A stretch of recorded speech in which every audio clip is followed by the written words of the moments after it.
All right. How many of you can notice the difference in the lighting in the cross? Can you? All right. Well, you should, because it's all new lighting. So,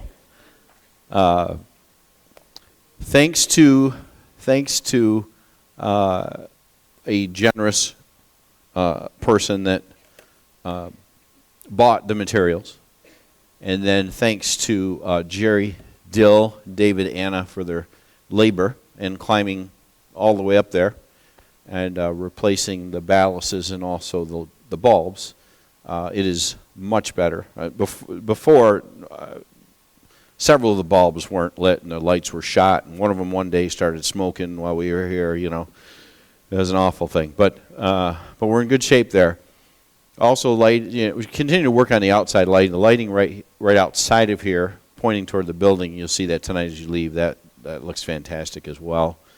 And then some other lights on the outside. So, what a blessing to be able just to get these things together. And you know, there's just so many things that can be done that God just continues to provide, and the right people and materials and all that. Genesis 42 tonight. We're going to look at the continuing travels here of Jacob and his sons as they come to see Joseph. And we're looking at the life of Joseph in Egypt, where he's been put in charge, so to speak, number 2 in the land. When we get through the book of Genesis in several weeks, we would have finished the dispensation of promise, which had to do with Abraham, Isaac, Jacob, the patriarchs, and we will begin what we call the dispensation of the law. Okay, and we'll look at the law, moral, civil, ceremonial, and all that as well, and we'll spend some time in Exodus and other books. But right now we're just going to continue to plow through here the book of Genesis with the life of the patriarchs and finish up this age of what we call promise. In chapter 42, it tells us here that, again, Joseph's second in command. It's been 13 years since he's seen his family or so. We saw at the end of last time we were together, we talked about how he thanked God for moving him on and allowing him to forget the trouble, the affliction in Genesis 41. He talks about that and how God had brought him through. And now, once he's been through that, God allows his family to pop back into his life. Okay? Remember, God is dealing with the patriarchs. He's dealing with the nation of Israel. And what has had to happen for him to make them do the next move and part of his plan and all that is he had to establish Joseph there in Egypt. And now he's going to send a famine in the land of Canaan to force them to go down to Egypt to basically reconcile. He's got a plan for the tribes, and he's got a plan for Joseph as part of that, and he's got to unify them again. Okay? And once again, we see only God can bring restoration when it doesn't look like there's restoration. You know? Only the Lord can bring genuine restoration, reconciliation. Now, if you're the average American family, you know that families easily divide. They might divide on minor things and say, well, we just don't agree on that, and they might have a major rift, okay? That happens all the time. All right, now you talk about a major rift here, okay? And watch what God does to bring them all back together, these next couple of chapters. Chapter 42, verse 1. Now when Jacob saw that there was corn in Egypt, Jacob said unto his sons, why do you look one upon another? All right, so remember, there were going to be 7 years of plenty and 7 years of famine. They're in the 7 years of famine. And Jacob hears that Egypt has got the corn, Egypt's got the food, Egypt has stored up those 7 plenteous years as God told him to. And he says to his sons, what are you doing just looking at each other? Okay? Now, when there's a famine, obviously a physical famine, we can't stop and just look at each other, all right? But we need to do something about it. And spiritually speaking, Jesus said this, "Blessed are they that hunger and thirst after." You know why they hunger and thirst after righteousness? Because it's not always easy to find. Right, Laodicean church? Right, last days. Okay? He says, now that's the principle in Matthew, and it's the kingdom of heaven, and it's the Beatitudes, and it's all those things. I get it. But he says, I like it when people hunger and thirst after righteousness. We need to still do that today. Hunger and thirst after something that there's a famine. Is there not a famine of righteousness today? Okay. Also, there's God sometimes sends famines, and I'll have you turn to Amos, the book of Amos, chapter number 8. All right, so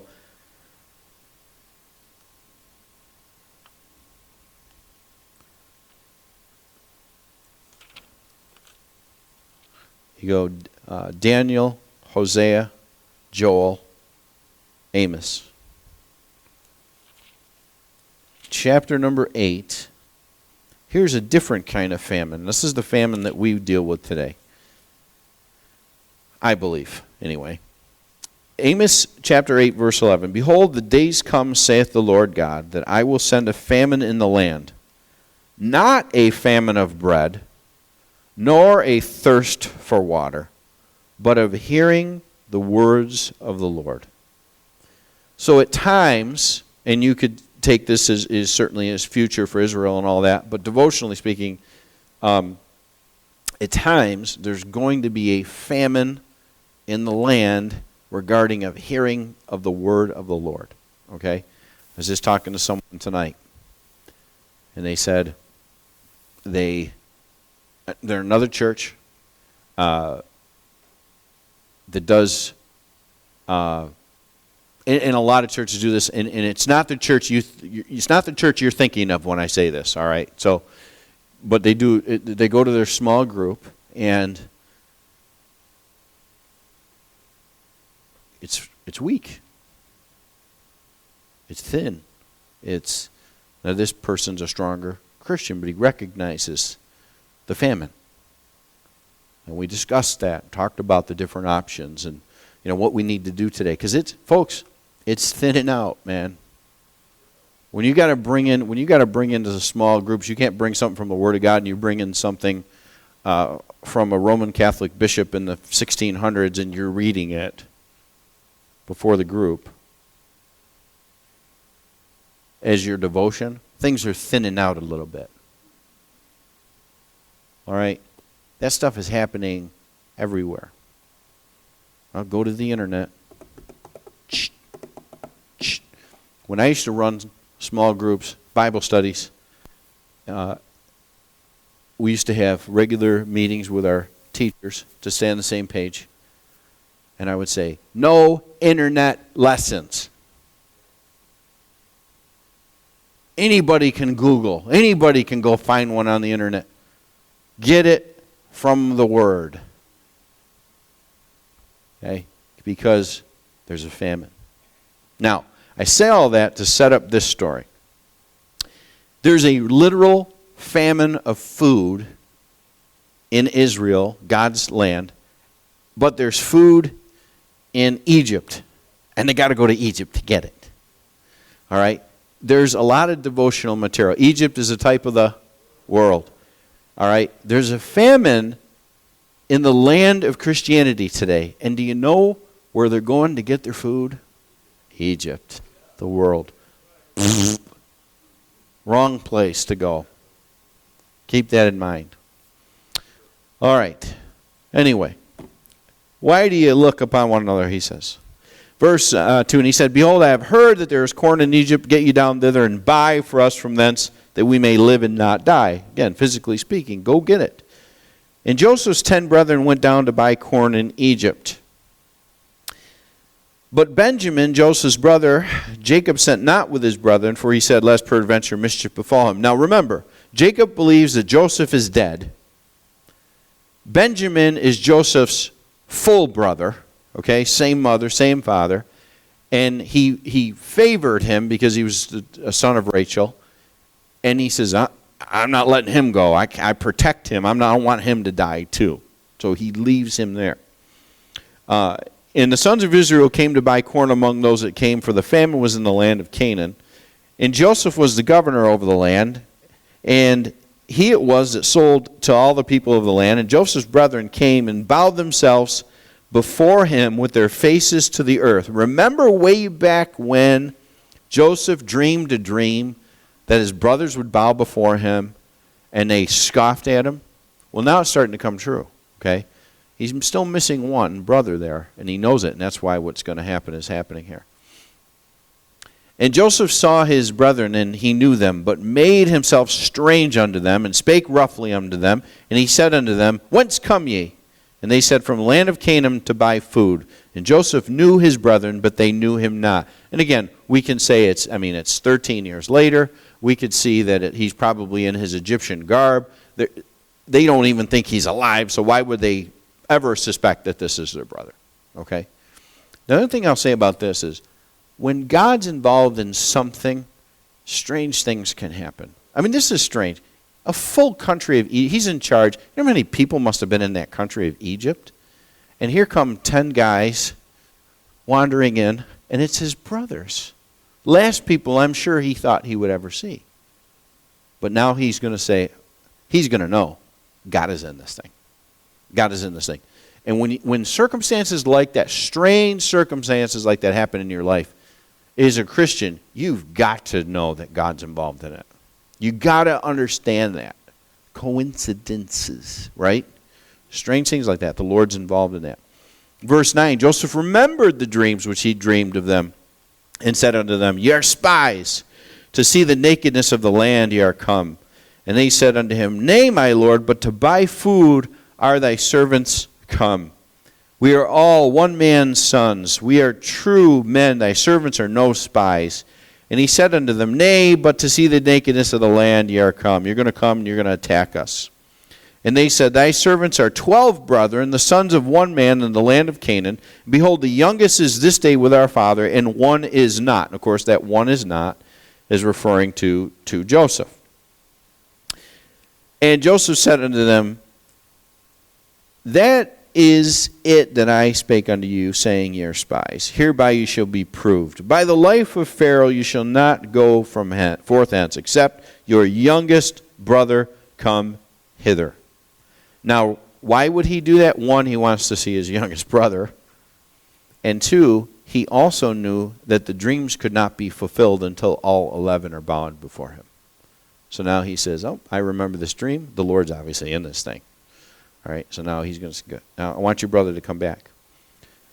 Send one of you and let him fetch your brother, and ye shall be kept in prison, that your words may be proved, whether there be any truth in you, or else by the life of Pharaoh, surely ye are spies.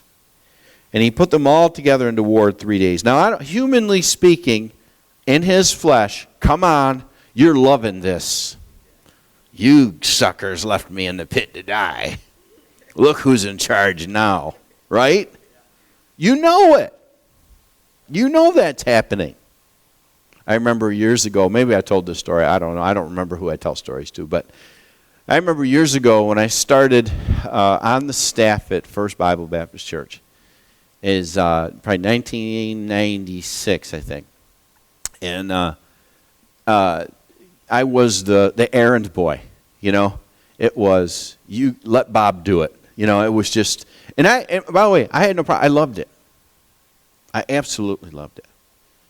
And one day, and I am sure this person doesn't remember this. I'm so convinced this person doesn't remember this.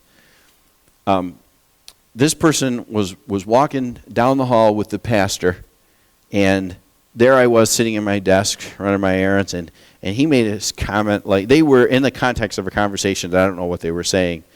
And he goes, talk about low man on the totem pole, he says, right, like this. And she says, yeah, I mean, it doesn't get any lower than that. And I sat there and I smiled and, you know, I said, yeah, well, maybe someday it'll be different, you know. You know what? I hadn't forgotten that.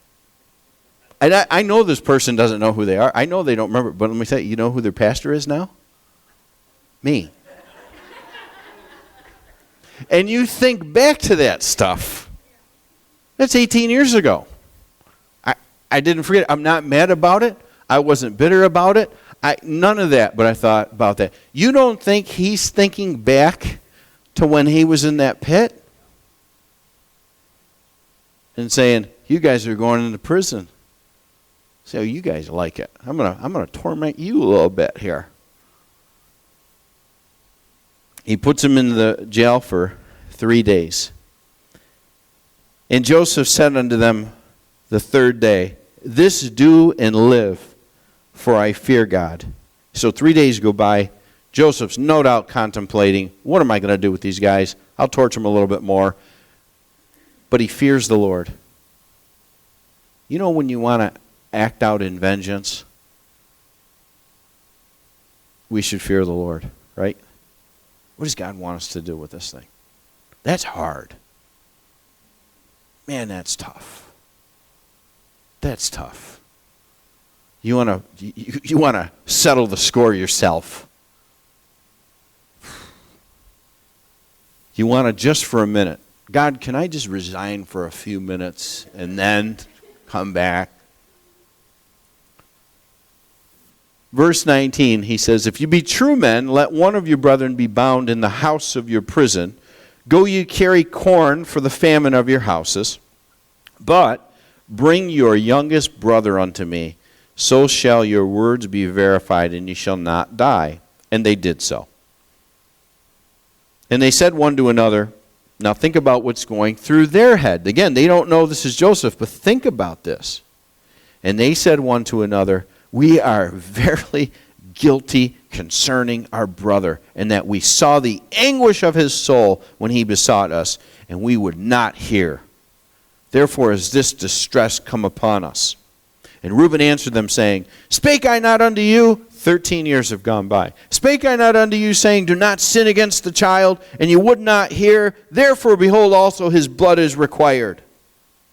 And they knew not that Joseph understood them, for he spake unto them by an interpreter.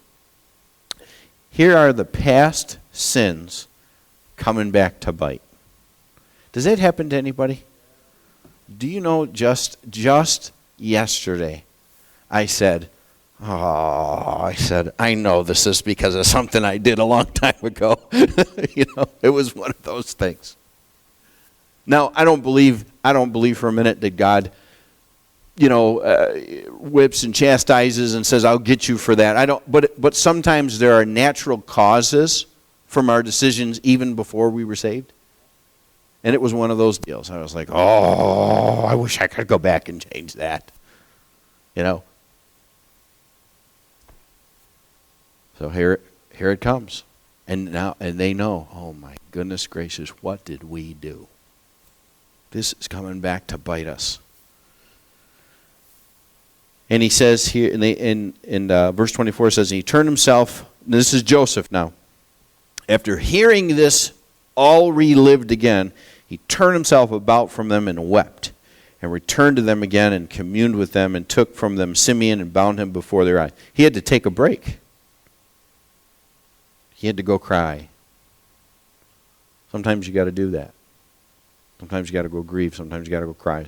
But then you got to hit the reset button, right? That's what you got to do. He comes back. Verse 25, then Joseph commanded to fill their sacks with corn, and to restore every man's money into his sack, and to give them provision for the way, and thus did he unto them. He's got a plan.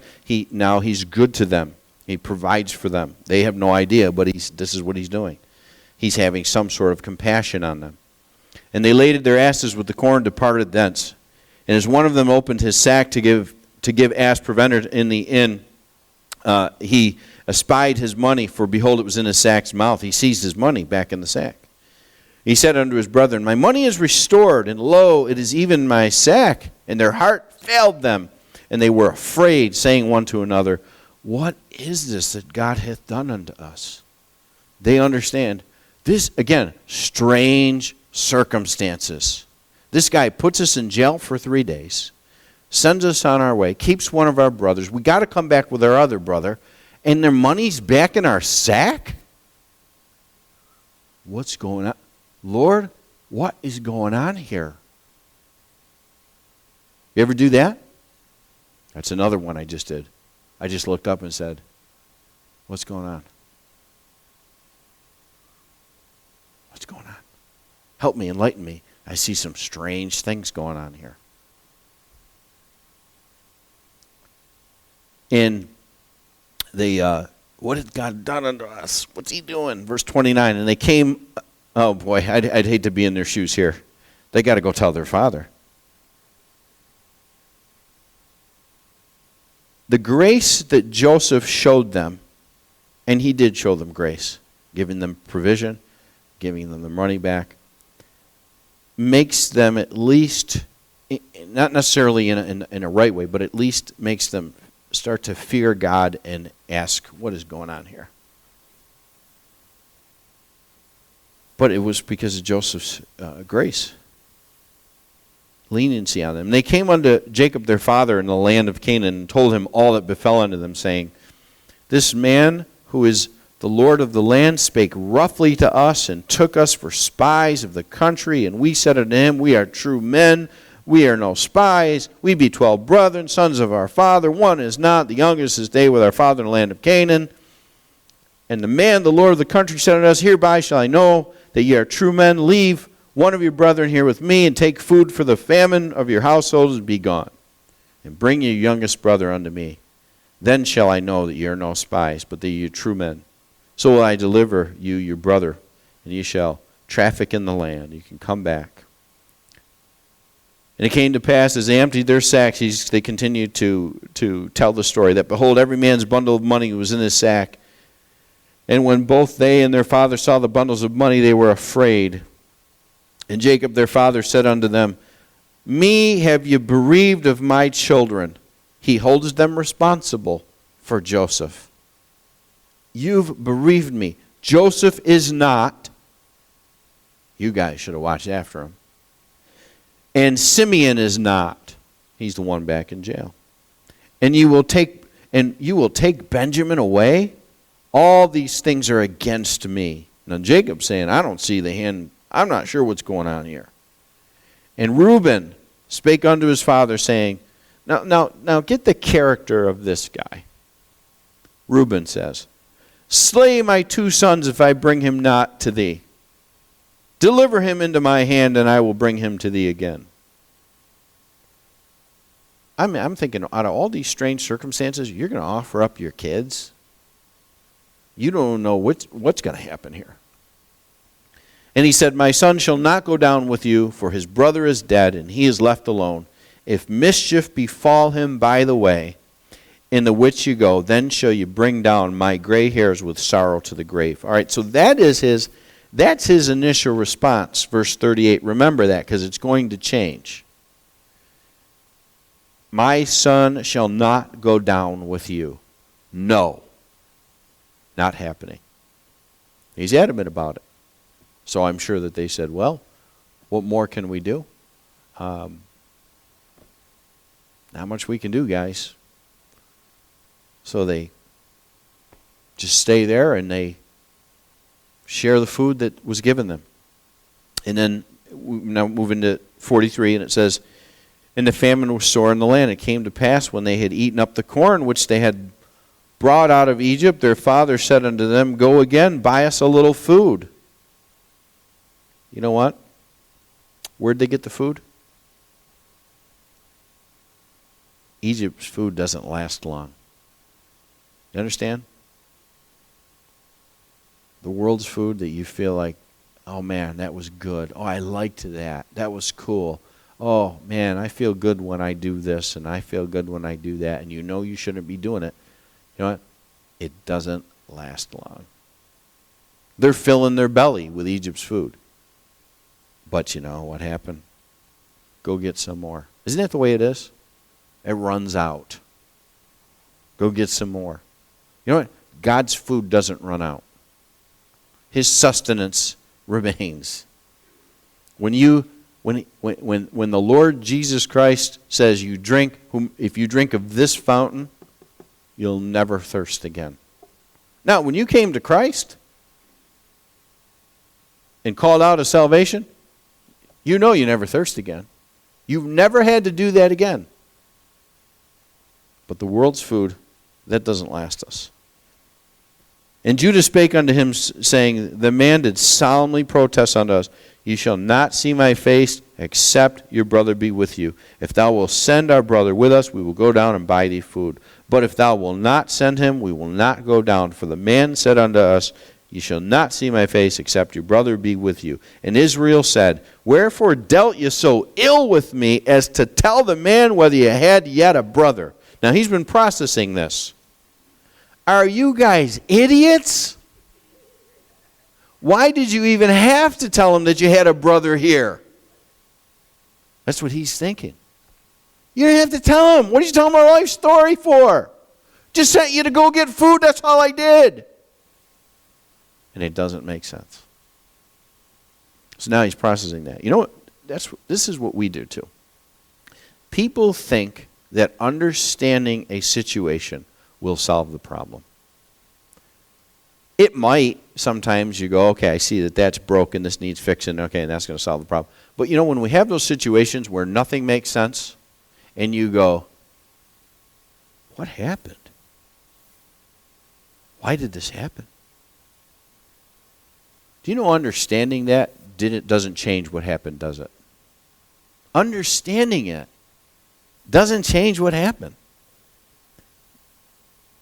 There are a lot of people, a lot of intelligent people right now that are in judgment. They're in hell right now. They're intelligent. They understood a lot of things.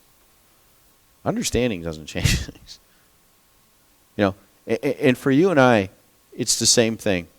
Things happen. Situations out of our control. Other people do us wrong and all that. You'll not always understand it. And to rack your brains and to beat yourself up is to try to.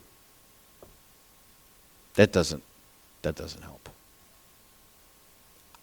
Now, if you feel, let's say you feel the Lord gave you a raw deal, or the devil's come after you, or what, you may never understand that on this side. But don't you think when you get to heaven,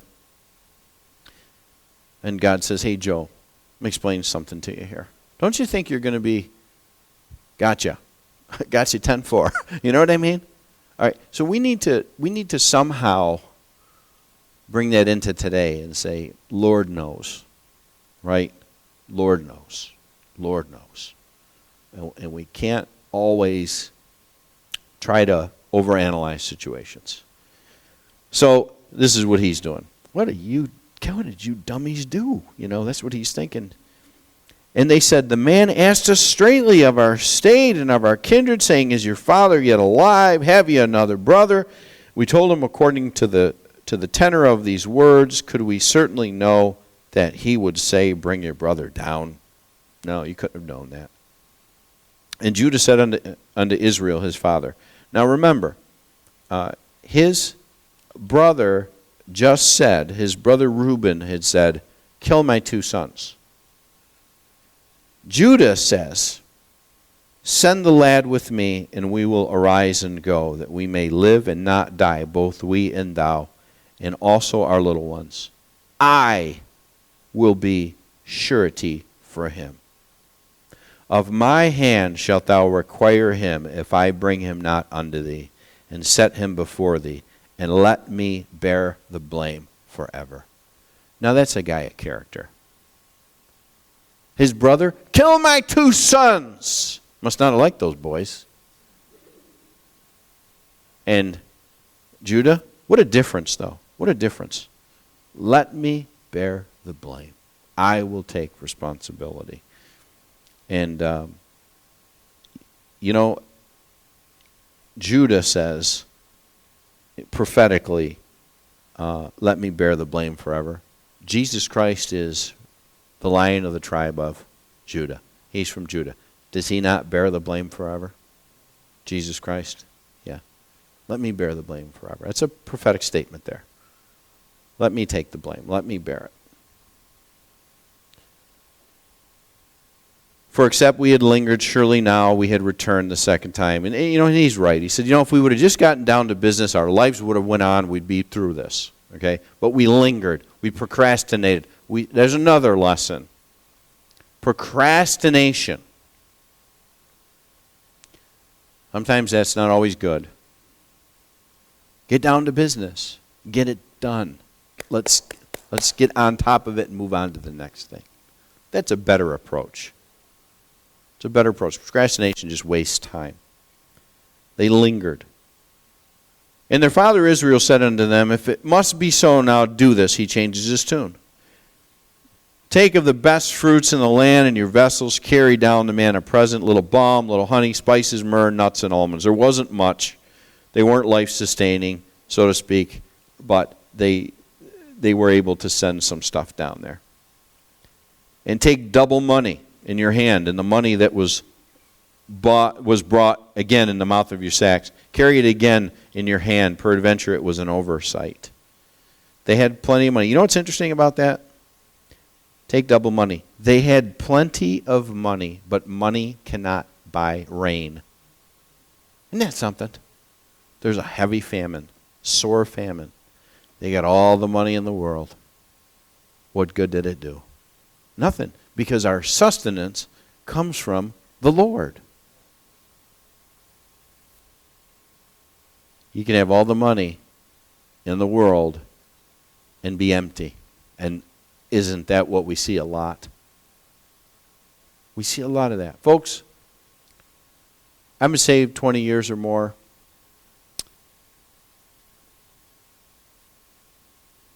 You don't see, and when I say this, in the context of America, again, I've said this before, we are all very rich. I understand that, okay? This country, we're very rich. But in our apples with apples, do you see a lot of rich people in born-again, Bible-believing churches? No. Money cannot save your soul. Money cannot get you spiritual sustenance. Money will leave you empty. We think money is going to solve our problems. Money is not going to. It's not going to do it. Here, it's not going to do it either. Verse 13, take also your brother and arise, go again unto the man, and God Almighty give you mercy before the man, that he may send away your other brother and Benjamin. If I be bereaved of my children, I am bereaved. And what I think what he is doing now is he's invoking the Lord into it and saying, God Almighty give you mercy. Lord, give him mercy, please. And at the end of the day, he says, and if he doesn't, then he doesn't. If I'm bereaved, I'm bereaved. Maybe he's starting to see God's hand on this whole thing too. And the men took that present, they took double money in their hand and Benjamin, and rose up and went down to Egypt and stood before Joseph. And when Joseph saw Benjamin with them, this is his natural, full-blooded brother, he said to the ruler of his house, bring these men alone and slay and make ready, for these men shall dine with me at noon. And the man did as Joseph bade, and the man brought the men in to Joseph's house.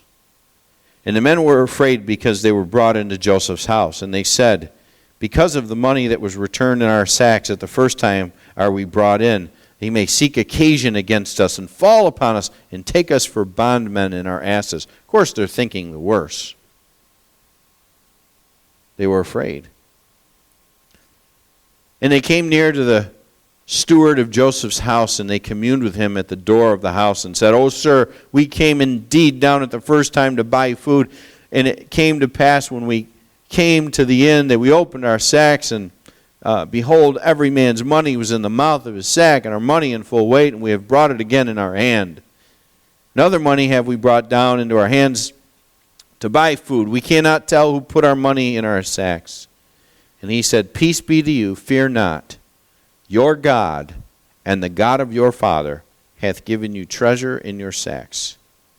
I had your money, And he brought Simeon out unto them. So here's this man, obviously, no doubt, when Joseph told him what to say, when these guys come back and they tell you about the money, you credit their God. And really, is not God's hand on this whole thing? And Joseph sees that. Joseph knows what's going on there. It's the picture is coming more clearly, and he says, "Peace be to you, fear not." How many times did Jesus say that? Fear not, fear not, fear not. Peace be unto you. My peace I give you. Okay. And he says here the same thing. Your God provided for you. And the man brought the men into Joseph's house and gave them water, and they washed their feet, and he gave their asses provender, and they made ready. The present against Joseph came at noon, for they heard that they should eat bread there. And when Joseph came home, they brought him the present which was in their hand of the house, and bowed themselves to him to the earth. There it is. The fulfilled dream. They're all there to bow. And he asked them of their welfare and said, "Is your father well? Is the old man of whom you spake, is he yet alive?" That had to be really weighing on him. Oh, maybe I can see my father again. What a thing.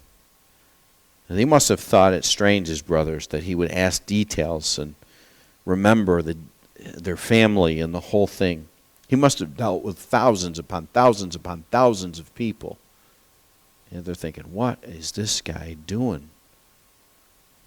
And they answered, "Thy servant, our father, is in good health. He is yet alive." And they bowed down their heads and made obeisance. And he lifted up his eyes and saw his brother Benjamin, his mother's son, and said, "Is this your younger brother of whom you spake unto me?" And he said, "God be gracious unto thee, my son." He hadn't seen him probably since he was a baby or a young toddler. And Joseph made haste, for his bowels did yearn upon his brother, and he sought where to weep, and he entered into his chamber, and he wept there. And he washed his face and went out, refrained himself, and said, "Set on bread." And they set on for him by himself, and for them by themselves, and for the Egyptians which did eat with him by themselves, because the Egyptians might not eat bread with the Hebrews, for that is an abomination unto the Egyptians. You know what's interesting about that? There's a spiritual lesson here. The Egyptians found it an abomination to eat with the Hebrews. The world finds it an abomination to eat with the believers. Do they hate us more than we hate them? Come on. So they find us an abomination. Oh, they might not say it to you like that or whatever. They might be kind of nice to you and all that. Pray tell, why do our churches cater to the world? Why? They hate us. Do you show them, what do we have to show them the love of Christ? We show them the love of Christ. We witness to them, we witness to them. Eating bread is like fellowshipping. Remember we had the Lord's Supper Sunday, communion, common union, right? We want to be so yoked together with the world. They don't want to be yoked together with you. And when they do, it's on their terms, not yours. Just an interesting statement. Egyptians might not eat bread with the Hebrews, for that is an abomination unto the Egyptians. And they sat before him, the firstborn according to his birthright, and the youngest according to his youth. And the men marveled one at another. He sets the table for them in order. And they're going, what? How can this happen? This would be sending chills up the spine, at this point. And he took and sent messes unto them. That's the food. What does the military call it? Mess hall. Do they still call it that? And we say, oh, that's a stupid word, messes. They still call it the mess hall.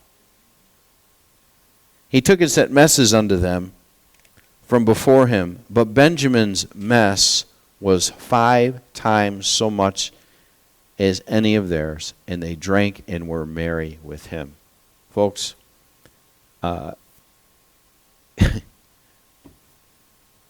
only God can do this. They were merry with him. I mean, they thought he was going to kill them, destroy them, the whole thing, and yet sits down in his house. You know what? Joseph, a type of Christ.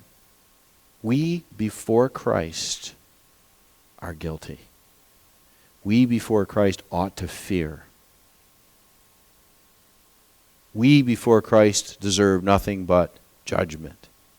And he says, come on in, sit down, and let's be married together. Man, that's a merciful God, isn't it? That's a merciful God right there.